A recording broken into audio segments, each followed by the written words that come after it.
Mire, ayer nosotros hablamos un poco, tanto usted, don Guillermo, como yo, de la visita del principal asesor de un líder de la oposición, y yo no quería volver a hablar del tema, ni me gusta llover sobre mojado, pero veo que la prensa nacional resalta una visita que se hace por los barrios de República Dominicana, y veo una afirmación que no puedo dejar pasar por alto. Dice, Giuliani afirma: dominicanos no están condenados a vivir como prisioneros.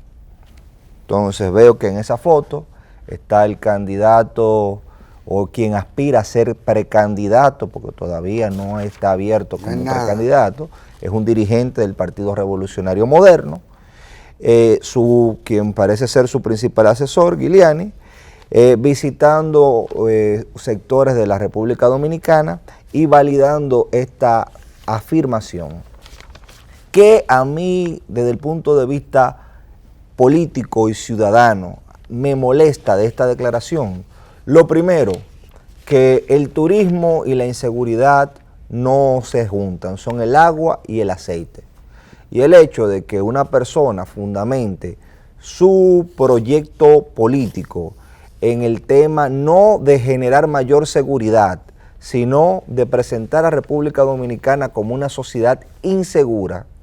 es un tema que afecta directamente una actividad que tiene un rol principal en la República Dominicana, que es el turismo, por su interconexión y la interconexión que hábilmente se ha hecho del sector agropecuario y los diferentes sectores con el turismo como una locomotora y como un engranaje de la economía nacional, algo que ha llevado que Punta Cana sea reconocido como un paraíso de ensueño, pero ya no solamente Punta Cana, Puerto Plata, que era un polo turístico que había caído en decadencia producto de muchísimas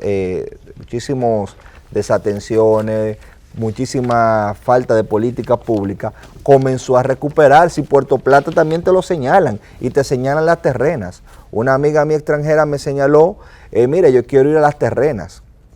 Entonces las terrenas y Samaná comienzan a colocarse, pero no solo eso, el sur apunta a ser también un destino envidiable. Entonces República Dominicana, con todas estas condiciones, obviamente se volvió el blanco de mercados que se han visto desplazados e intereses locales que, sin uno entender la lógica económica, se han sumado a esa campaña. Entonces, vuelvo y repito, no es lo mismo usted vender un proyecto de seguridad a usted vender que aquí hay inseguridad. Segundo, hay índices y mediciones que se han establecido, y por ejemplo la Estrategia Nacional de Desarrollo establecía metas al respecto, porque uno de los ejes que nosotros tomamos en consideración como país, y digo nosotros porque es una estrategia de todos, no solo porque pasó por el Congreso, sino porque fue un escenario que se discutió en la sociedad civil, todos los partidos políticos, las iglesias, porque fue un proceso que no llegó de la noche a la mañana en el 2012. Esa estrategia 1.12 fue consensuándose, y una vez todos los actores políticos la votaron como ley orgánica, estableció unos indicadores. Los indicadores lo que dice cómo siguen las metas. Y cuando usted se va a los indicadores, por ejemplo en el caso de homicidio por cada 100.000 habitantes, usted se encuentra que las metas que nosotros teníamos las hemos ido cumpliendo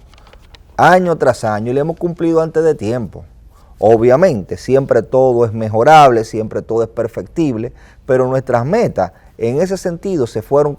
mejorando. Entonces, que nosotros somos un país inseguro, eso no es verdad, y eso es un atentado al turismo. Eso es lo primero. Lo segundo, que nosotros, y hay que hablar con base, sobre todo si usted tiene un proyecto político, diga qué indicadores demuestran ese esquema de inseguridad, porque si no, lo que vamos a tener es una reconstrucción muchas veces mediática de la realidad, que por un elemento sensacionalista que el mismo Giuliani dijo que tenía que ver con el carácter de la prensa muchas veces y de muchos medios de comunicación que querían ganar rating sobre la base del sensacionalismo, que no es más que llamar a las sensaciones, a las emociones del ser humano.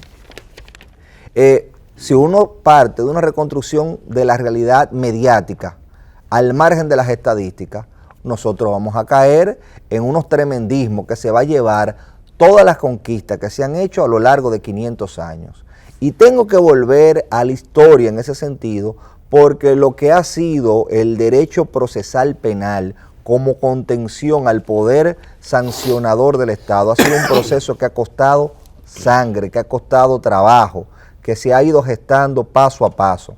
Nosotros tuvimos, por ejemplo, un sistema donde la Inquisición era el modelo. A usted lo torturaban para que usted confesara. Si usted aguantaba la confesión, era porque usted era inocente. Mire el criterio. Vamos a torturarlo a ver. Y bajo esa tortura, nosotros sufrimos mucho, el mundo sufrió mucho. Ese sistema fue dulcificándose en principio, por un lado, si se puede hablar de que se fue aligerando, pero tiene que ver con denuncias que hicieron Fray Pedro de Córdoba en República Dominicana sobre el genocidio de los indios,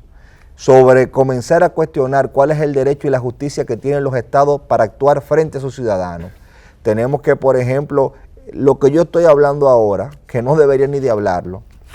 República Dominicana en el 2002 se hizo un código procesal penal que fue actualizado en el 2015, donde cambiaba un sistema de instrucción criminal, un código de instrucción criminal francés, napoleónico del siglo XIX, de los primeros años del siglo XIX, y todo ese proceso que tiene que ver inclusive con la reinserción social del ciudadano, con políticas públicas que no solamente sean represivas, que se entienda que el derecho penal es la última ratio, o sea, la última razón. Ese es el esquema que hay que asumir, no el esquema de criminalizar la pobreza. Y quiero compartir solamente una línea que tiene que ver con un informe que hizo la Oficina de Derechos Humanos, de Derechos Cívicos del Ministerio de Justicia del Estado de Nueva York, que publicó que la política de calidad de vida solo pudo ponerse en práctica en el caso de la administración de este asesor, escamoteando los derechos civiles de neoyorquinos negros y pobres. Y ahí voy al centro del asunto. ¿Cómo este individuo dice que los dominicanos no pueden estar condenados y no pueden estar condenados a vivir como prisioneros y decir eso? Y una persona que aspira a dirigir los destinos de República Dominicana, no, giganga, hacerle el coro a esa afirmación, como que nosotros estamos en una situación de inseguridad, estamos viviendo presos, cuando República Dominicana, primero, no es verdad que estamos viviendo presos, que estamos construyendo una sociedad cada vez más segura, con problemas, claro que lo tenemos, con un sistema carcelario deficitario, claro que lo tenemos y se ha ido humanizando, pero la pobreza no es unifactorial, hay múltiples factores que inciden en que se genere la criminalidad y la pobreza que está en el fondo. Entonces, esa política de criminalizar la pobreza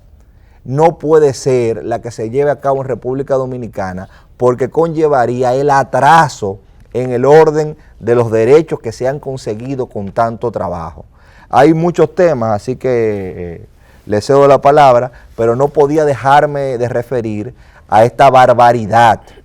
que revela básicamente la falta de conciencia política y la falta de conciencia cívica de personas que aspiran o que tienen el deseo de dirigir los destinos de la República.